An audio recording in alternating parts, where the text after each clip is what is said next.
অনেকেই তার ফলেতে ভেবে থাকে যে আমার জীবন হয়তো খুব তাড়াতাড়ি করে শেষ হয়ে যাবে, চিন্তার কোনো কারণ নেই। তার আগে আমরা জেনে নেব জীবন রেখা থেকে কি কি বিচার করা হয়ে থাকে। জীবন রেখা থেকে বিচার করা হয়ে থাকে কোনো জাতক জাতিকাদের স্বাস্থ্য কেমন থাকবে, ডান হাত না বাম হাত। নানা মুনির নানা মত। ছেলেদের ডান হাত দেখা হয়, আবার মেয়েদের বাম হাত দেখা হয়ে থাকে। এটা কতটা সত্য? ডান হাতে যে রেখা আছে বাম হাতেতে সেই রেখা ততটা স্পষ্ট নয়। তাহলে তার গুরুত্ব কতটা থাকবে? প্রথম কথাই বলবো যে দুটো হাতের রেখাই আমাদের কাছে বা আমাদের জীবনেতে সমানভাবে গুরুত্বপূর্ণ। হ্যাঁ, কিছু কিছু স্পেশাল কেস থাকে, সেই ক্ষেত্রেতে আমরা ডান হাত বা বাম হাতকে স্পষ্ট করে দেখবার চেষ্টা করে থাকি। মূল যে রেখাগুলিকে কোনো জ্যোতিষবিদ বা হস্তরেখাবিদ পর্যালোচনা করে থাকে, সেইগুলিকে আগে খুব ভালোভাবে আমরা বুঝে নেব এবং তার ফলাফল সম্পর্কেও আমরা এখানে জেনে নেব।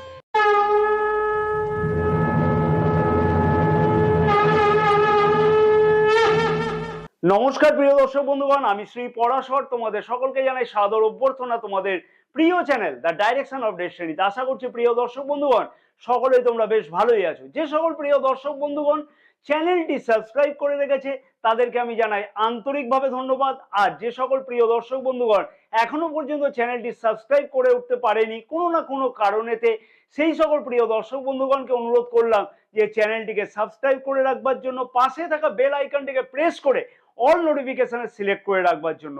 ফেসবুক পেজেতে এই বিশেষ ভিডিওটি যে সকল প্রিয় দর্শক বন্ধুগণ দেখছে সেই সকল প্রিয় দর্শক বন্ধুগণকে অনুরোধ করব যে অতি অবশ্যই পেজটিকে ফলো করে রাখবার জন্য, ভিডিওটি অনেক বেশি পরিমাণে শেয়ার করবার জন্য, আর আমাদের ইউটিউব চ্যানেলটিকেও কিন্তু অতি অবশ্যই সাবস্ক্রাইব করে রাখবার জন্য।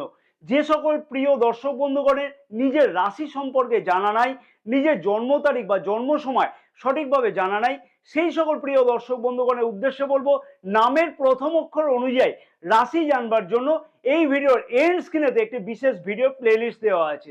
সেই ভিডিওগুলি দেখে নিজের নামের প্রথম অক্ষর অনুযায়ী কি রাশি হতে পারে সেই সম্পর্কে অতি অবশ্যই জানতে পারা সম্ভব হবে এবং সেই রাশির জাতক জাতিকাদের দোষ গুণ বৈশিষ্ট্য সম্পর্কে অত্যধিক গুরুত্বপূর্ণ তথ্য কিন্তু সেই ভিডিওতে দেওয়া আছে। প্রথমেই আসি জীবন রেখা সম্পর্কে। আমি স্ক্রিনে কিন্তু দিয়ে দিচ্ছি আমাদের বৃদ্ধাঙ্গুষ্ঠ এবং অনামিকা অঙ্গুষ্ঠের মাঝামাঝি থেকে যে রেখাটি বেরিয়ে থাকে মণিবন্ধের দিকেতে যাচ্ছে, সেই রেখাটিকে কিন্তু আমরা জীবন রেখা বা লাইফ লাইন বলবো, অর্থাৎ লাইফ লাইন যেটাকে বলা ইংলিশে। জীবন রেখা ছোট বড় মাঝারি বিভিন্ন প্রকারে হতে পারে, কোনো চিন্তার কারণ নেই। পুরো জিনিসটা আমি স্পষ্ট করে এখানে বোঝানোর চেষ্টা করছি। অনেক ক্ষেত্রেতে অনেক জাতক জাতিকাদের মনেতে প্রশ্ন আসে যে আমার জীবন রেখা অনেকটাই ছোট। অনেকেই তার ফলেতে ভেবে থাকে যে আমার জীবন হয়তো খুব তাড়াতাড়ি করে শেষ হয়ে যাবে, চিন্তার কোনো কারণ নেই। তার আগে আমরা জেনে নেব জীবন রেখা থেকে কি কি বিচার করা হয়ে থাকে। জীবন রেখা থেকে বিচার করা হয়ে থাকে কোনো জাতক জাতিকাদের স্বাস্থ্য কেমন থাকবে, কখন কখন আমাদের শরীর মারাত্মক পরিমাণের বা ছোটখাটো ভাবেও খারাপ হতে লক্ষ্য করা যাবে, সেই রোগ কতটা আমাদেরকে ভোগাবে, জীবনেতে কতজনের সাপোর্ট আমরা পাবো, এই জীবন রেখা থেকেই সবকিছু বোঝা সম্ভব। আবার এবার আসি যে যাদের ছোট জীবন রেখা তাদের প্রশ্নের উত্তর দেওয়ার জন্য বলবো যে যে সকল জাতক জাতিকাদের হাতেতে ছোট জীবন রেখা থাকে সেই সকল জাতক জাতিকাদের ক্ষেত্রে কেরিয়ারের দিক থেকে বিশেষ কিছু ডিস্যাটিসফ্যাকশন অতি অবশ্যই লক্ষ্য করা সম্ভব হয়। এই সকল জাতক জাতিকাদের ক্ষেত্রে লক্ষ্য করা গিয়ে থাকে কোনো বিষয়তে এক্সপার্ট হওয়ার পরেতেও কর্মক্ষেত্রের জায়গাতে অন্য বিষয় নিয়ে কাজ করা, চাকুরি ক্ষেত্রেতে ভীষণ পরিমাণে পদোন্নতি হতে দেরি হতে লক্ষ্য করা যায়, চাকুরিতে যোগদানের বয়স অনেকটাই বেশি হয়ে থাকে, কর্মক্ষেত্রের জায়গাতে একাধিক পরিবর্তনের শিকার হতে হয়। আর ব্যবসা বাণিজ্য যে সকল জাতক জাতিকারা করে থাকে তাদের ক্ষেত্রে কিন্তু বেশ কিছু ডিস্যাটিসফ্যাকশন ভাব অতি অবশ্যই লক্ষ্য করা গিয়ে থাকে। অতএব এইখান থেকে আমাদের একটা জিনিস খুব ভালোভাবে পরিষ্কার হলো যে ছোট জীবন রেখা মানে তাড়াতাড়ি মৃত্যু নয়।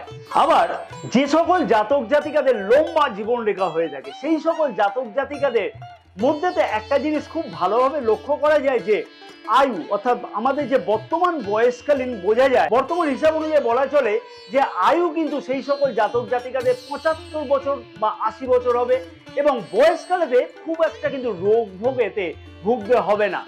আবার এই জীবন রেখাতে যদি একাধিক পরিমাণে দাগ থাকে, ঠিক আমি যেরকম দেখাচ্ছি অর্থাৎ কাটা কাটা দাগ থাকে, তাহলে কিন্তু সেই দাগগুলোর ক্ষেত্রেতে ওই সময়তে ওই বয়সেতে শারীরিক অসুবিধার বিভিন্নভাবে কারণ লক্ষ্য করা গিয়ে থাকে, অর্থাৎ আমরা যেটাকে ফাঁড়া বলে থাকি, সেই ফাঁড়াগুলি কিন্তু ওই সময়তে ঘটতে লক্ষ্য করা গিয়ে থাকে। যেমন কোনো অপারেশন হতে পারে অথবা শারীরিক কোনো চোট আঘাতের সম্ভাবনা বিশালভাবে লাগবার সম্ভাবনা লক্ষ্য করা যেতে পারে, যদিও এটা এক্সপার্টের কাজ। তবুও আমি যেহেতু বলেছি হস্তরেখা সম্পর্কে খানিকটা ডিপ নলেজ এখানে দেব, তাই অতি অবশ্যই জীবন রেখা শুরু থেকে ঠিক শেষ পর্যন্ত অর্থাৎ জিরো ধরে যদি আমরা 80 বছর পর্যন্ত ধরি, তাহলে ওটাকে যদি একটা ভাগ করা যায়, তাহলে যে জায়গাতে সেই কাটা কাটা দাগগুলো পড়ছে, সেই কাটা দাগেতে যত বয়স হচ্ছে সেই বয়সেতে কিন্তু সেই সকল সমস্যাগুলি অতি অবশ্যই আসতে লক্ষ্য করা যাবে। এবার অনেক জাতক জাতিকাদের ক্ষেত্রেতে লক্ষ্য করা গিয়ে থাকে জীবন রেখাতে একাধিক পরিমাণে কাটা দাগ থাকে।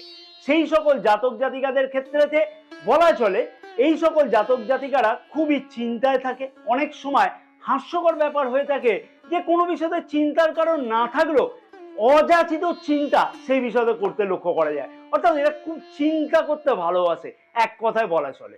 যদি জীবন রেখাতে একাধিক শিকলের মতো চিহ্ন থাকে, তাহলে কিন্তু সেই সকল জাতক জাতিকারা চটজলদি একদমই কারোর উপর বিশ্বাস করে না। তবে হাস্যকর ব্যাপার এখানেও কিন্তু লক্ষ্য করা যায় এই সকল জাতক জাতিকাদের ক্ষেত্রে মোটামুটি 50 বছরের বয়সের উপরেতে লক্ষ্য করা গিয়ে থাকে পরের ওপরে চোখ বন্ধ করে কিন্তু ওই বয়সের পর থেকে ভরসা করতে থাকে। আবার জীবন রেখার ঠিক শেষ পর্যায়েতে যদি দুটো ভাগ হতে গিয়ে লক্ষ্য করা থাকে, তাহলে কিন্তু এই সকল জাতক জাতিকাদের বিদেশ ভ্রমণ কিন্তু এক বা একাধিকবার হতে লক্ষ্য করা যায়। তবে সেই ক্ষেত্রে আরো কিছু ব্যাপার কিন্তু দেখা উচিত হয়, কিন্তু ছোট্ট একটা হিন্টস আমি এখানে দিয়ে রাখবো যে এরা কিন্তু বিদেশে যেতে গেল বা বিদেশে গেলেও বিদেশে যে সেটেলড হবে সেটা কিন্তু এই রেখা দেখে একদম বাস্তব সত্যটা বলা যাবে না। এবার আসি ভাগ্যরেখা সম্পর্কে।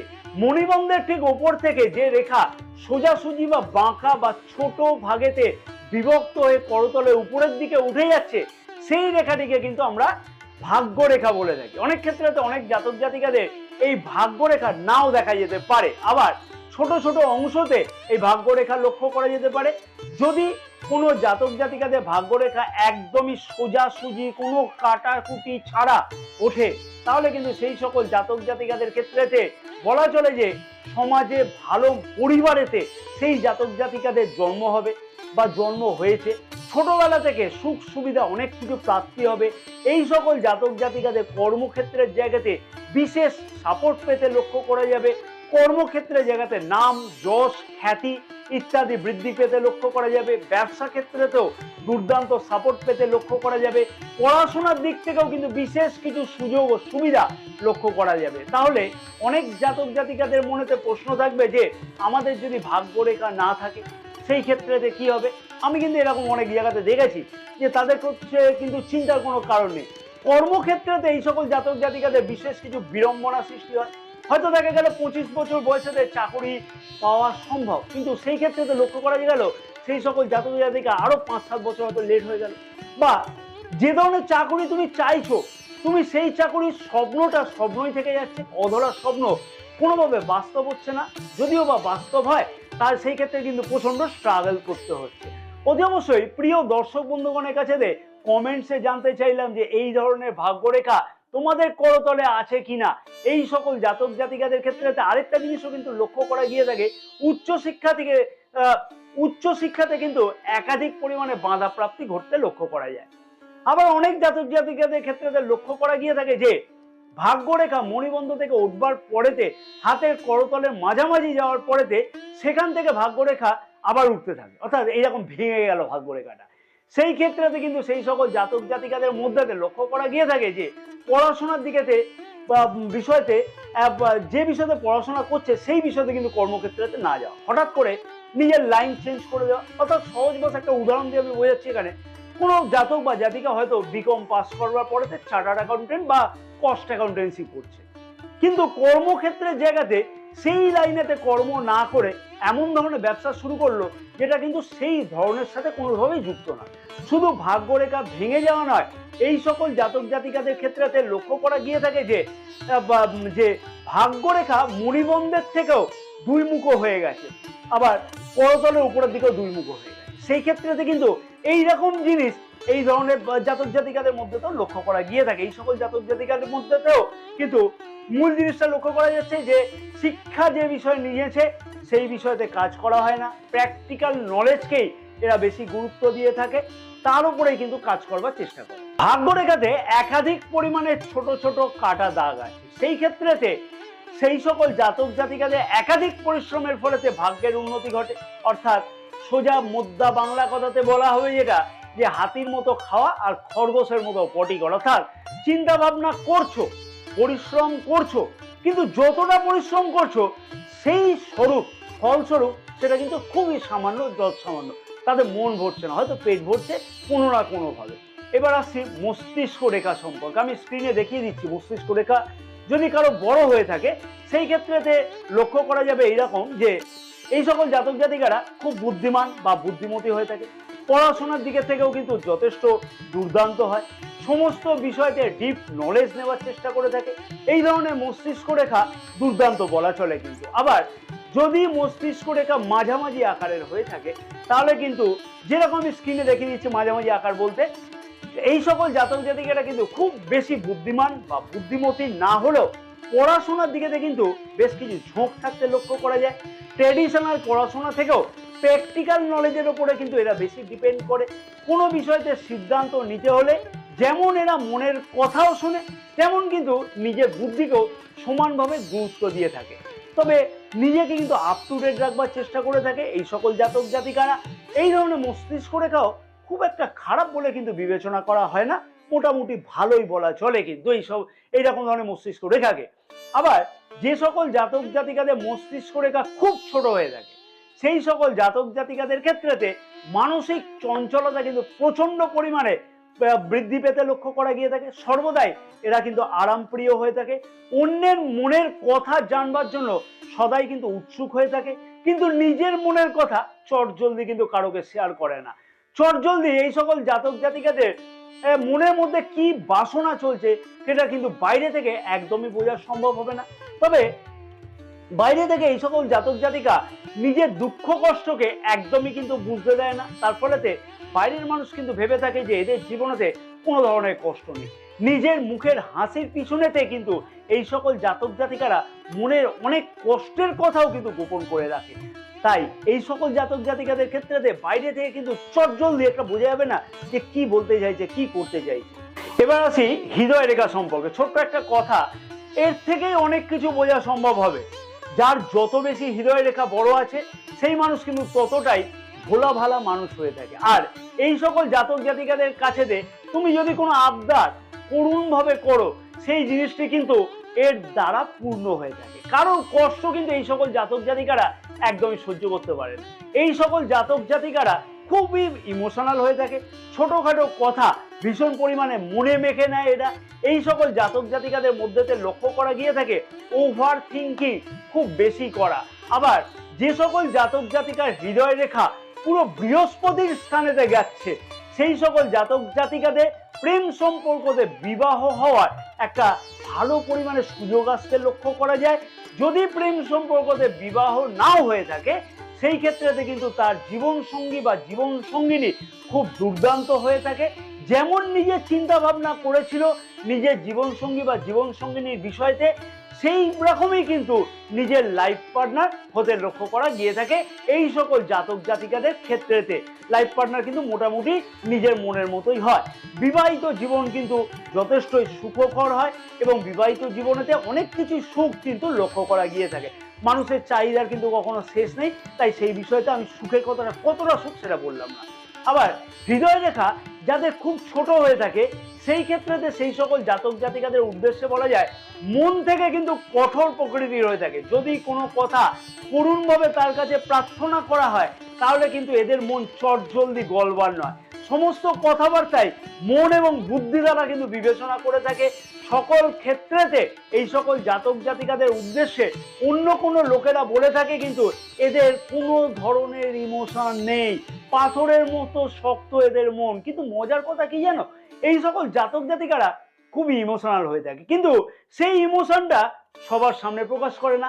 এরা একাকিত্বে তোমার কথাতে কেঁদে ফেলতেও পারে, কিন্তু তোমার সামনে নিজেকে কখনো ইমোশনাল দেখাবে না, কারণ তারা মনে করে যে সবার সামনে যদি আমি ইমোশনাল দেখাই নিজেকে, তাহলে কিন্তু নিজেকে মাথা নত করা হয়। তাই কেঁদে ফেলি বা যাই করি না কেন, তার সাথে কিন্তু তার সামনে আমরা দুঃখ প্রকাশ করব না, নিজের দুর্বলতাকে প্রকাশ করব না, যা করব তার বাইরে বা সবার চক্ষুর আড়ালেতে করব। আবার এই হৃদয় রেখাতে যদি একাধিক ছেদ থাকে, একাধিক কাটাকুটি থাকে, তাহলে কিন্তু সেই সকল জাতক জাতিকাদের প্রেম সম্পর্কতে একাধিকবার ভেঙে যায়। প্রেম সম্পর্কের স্বপ্ন কোনোদিনও পূর্ণ হতে লক্ষ্য করা যায় না। হয়তো এমন জিনিসও লক্ষ্য করা গিয়ে থাকে যে কোনো কারোকে মন থেকে ভালোবেসেছিল, কিন্তু তাকে হয়তো সারা জীবনে পেল না। আবার এই সকল জাতক জাতিকাদের মধ্যে লক্ষ্য করা গিয়ে থাকে একাধিক সম্পর্কতে জড়িত হওয়ার সম্ভাবনা। আশা করছি পুরো ভিডিওটা আমি যথেষ্ট পরিমাণে ক্লিয়ার করে তোমাদের কাছে বোঝাতে পেরেছি। আশা করব প্রিয় দর্শক বন্ধুগণের কাছ থেকে যে ভিডিওটিতে অনেক বেশি পরিমাণে লাইক করবার জন্য। তোমাদের হাতেতে জীবন রেখা, মস্তিষ্ক রেখা, হৃদয় রেখা কোথায় কিরকম আছে সেই সম্পর্কে জানানোর জন্য। হস্তরেখা বিষয়তে আরও যদি ভীষণ কিছু বাস্তব সত্য জানতে হয়, তাহলে কিন্তু কমেন্টস করবার জন্য নিজের মতামত জানাও অতি অবশ্যই, এবং ভিডিওটি অনেক বেশি পরিমাণে শেয়ার করবার জন্য অনুরোধ রইল। আরও বেশ কিছু হস্তরেখা সম্পর্কে ভিডিও দেওয়া আছে, আমি এন্ড স্ক্রিনেতে প্লেলিস্ট দিয়ে রাখবো, অতি অবশ্যই সেই ভিডিওগুলিকে দেখবার জন্য অনুরোধ রাখলাম। এবং ভিডিওটি বারবার করে আমি অনুরোধ করবো যে ভিডিওটি অনেক বেশি পরিমাণে শেয়ার করো। ফেসবুক পেজে যে সকল জাতক জাতিকা ভিডিওগুলি দেখছে তাদেরকে আমি অনুরোধ করলাম ভিডিওটি লাইক করবার জন্য, শেয়ার করবার জন্য, অতি অবশ্যই আমাদের ইউটিউব চ্যানেলটিকেও কিন্তু সাবস্ক্রাইব করে রাখবার জন্য। এবং সাথে সাথে আরেকটা কথা আমি বলে নেবো যে রুদ্রাক্ষ কিন্তু কোনো সাধারণ গাছের ফল নয়। একটি সামান্য রুদ্রাক্ষ দামি দামি গ্রহরত্নের তুলনাতেও কিন্তু দুর্দান্ত ফল দিয়ে থাকে। অতি অবশ্যই কি রুদ্রাক্ষ ধারণ করা উচিত সেই সম্পর্কে বিশেষ একটি ভিডিও কিন্তু এই ভিডিওর এন্ড স্ক্রিনেতে দেওয়া আছে।